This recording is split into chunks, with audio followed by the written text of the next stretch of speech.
ستاسو په علم کې دا چې دا څو ورځې وشوې چې د اسکول سټوډنټان دا راوتلي دي د تحریک په نوم باندې دوه قسمه تحریک دپاره دوی راوتلي دي.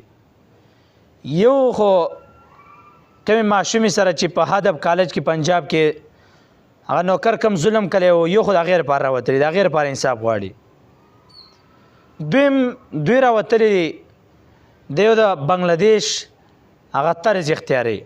ګوره ملک دغه انقلاب دا په طرزونو باندې نه راځي چې زه پلاني طرز او عمل کوم نو زه به هم دا چل وکم چې اصل طریقه دا د ایجاد کړي نه که نه اصل نو چې یو ځای نه ته د هغې طرز عمل راوړې چې هغوی داسې چل کړی و نو موږ به هم دا چل وکړو.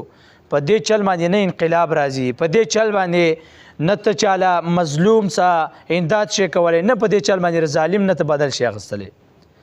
دې وجې نه سټوډنټان په پاکستان کې انتهایي سیوا دي، خو ټول عمر له چې دا سټوډنټان راوځي د یو کس په دغه رنګې ماتحت راوځي او هغې کم چې لیډر یې هغې دیو لیډ کوي د دې دپاره هلکه په بنګلادیش کې دا چل وشو نو تاسو هم راوځئ، په چاینا کې دا چل شوی نو زه هم دا چل وکم.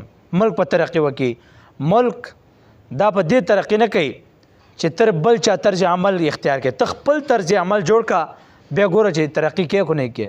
خو به هر حال دا څومره ظلمونه چې د سټوډنټانو سره کېږي، ګوره علم ملک واحد په یو شي باندې مخته کېږي، په یو شي باندې هغه صرف د ایجوکیشن.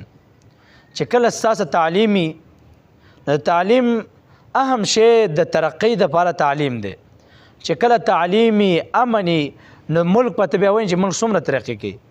حالانکه پاکستان دا آزاد ملک دی، ډیموکریسي ده دلته، لیکن بیا هم کوم مذهبي سټوډنټان دي دارنګې که ریلیجیس سټوډنټان دي هغوی ته څومره تکلیفي مدارس دي په هغې باندې څومره ظلمونه کېږي.